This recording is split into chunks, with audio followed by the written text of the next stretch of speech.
इज्जत के साथ रहा हूँ, स्वाभिमान बढ़िया सब कुछ है, तो अनुमान बनेवाल नहीं, ठीक है। वो इज्जत के साथ जिएगा और इज्जत के साथ ही जाएगा और सम्मान के साथ। देश वैसे ही सम्मान थोड़ी बढ़ा, लोगों को तो कोर्ट पुटली आगे नहीं जाए। इज्जत के साथ रहा हूँ, स्वाभिमान बढ़िया सब कुछ है।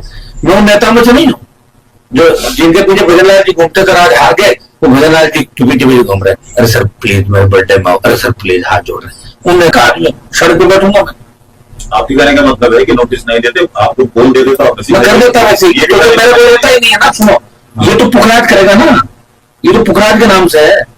तो पेंशन में कटरा लौट के किराया, नारायण की पेंशन में किराया कटरा लौट के 30,000, तो खाली कोई कब्जा करके थोड़ी बैठे हैं। कब्जा करके तो वो बैठे जो कुछ भी नहीं देते। कब्जा करके लोग सरकार में बैठ गए, कब्जा करके लोग जमीनों पर कब्जा करके बैठ गए। जयपुर कितनी जांच करी आपने, बताओ मुझे, कितना अभियान चलाया भूमाफिया के खिलाफ। सिर्फ हनुमान बेनीवाल को डिफेम करना कि देखो देखो हनुमान की बिजली काट दी, बिल बकाया। एक तो बिल बकाया होता है और एक मीटर में चोरी करते हुए पकड़ा जाता है, उसमें अंतर होता है। आपको मेरा आग्रह है कि आप इस तरह नहीं चलाए। अगर मेरी सीट भर दे और मैं बिजली चोरी करूं, वो चलाओ कि हनुमान बिजली चोरी कर रहा है। बिल बकाया उधार आप भी लेते, हम भी लेते हैं, आपसे तक बिल वापिस चुका था। ये नियम कायदे बना, क्या हो गया। और अगर गलत मीटर में रीडिंग आएगी, बिल ज्यादा आएगा, तो सेटलमेंट में उसको रखेंगे, इसलिए सेटलमेंट बढ़ाया। सब लोग सेटलमेंट की बात करते हैं। जो कर्जे से लेकर तमाम चीजें जुड़ी जाती, उसमें भी विशेष परिस्थितियों के अंदर सरकार मूलधन पे समझौते करती है। समझौता समिति हर जगह बनी है।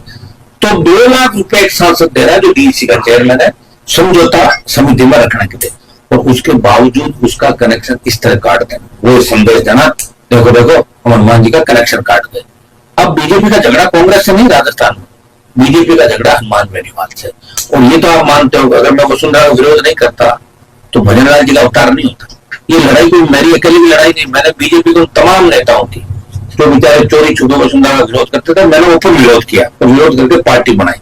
मैं वापिस जाकर नहीं बैठा मैडम के पास, बाकी लोग तो वहीं चले गए शरणम कक्षा में। लड़ाई लड़ रहा हूँ और इससे कोई फर्क नहीं पड़ा। इससे बड़ी लड़ाई हो आएगी और उनको भी लड़ेंगे। और जिस तरह हमने 8 से 3 से 25 निकाला, 2028 में निकालेंगे। 28 में राजस्थान की सत्ता पे राष्ट्रीय लोकतांत्रिक पार्टी का कब्जा होगा।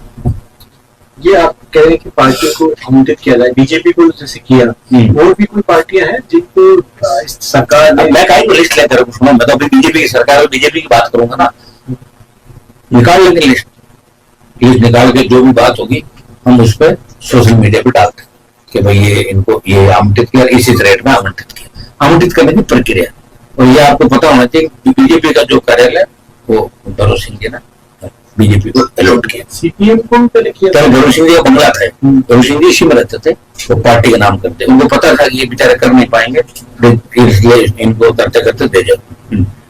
सीपीएम को भी शायद पहले किए थे, सीपीएम को किए, लोकदल को किए, जनता दल को पहले किए थे। उसके बाद खत्म ही होंगे ना सारी पार्टियां, तो कौन करेगा।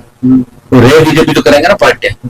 अब ऐसा है कि मान्यता प्राप्त दल है इनका राजस्थान में, राजस्थान का मान्यता प्राप्त दल आरएलपी और अब है बीएपी। हमने अप्लाई गहलोत के समय भी किया।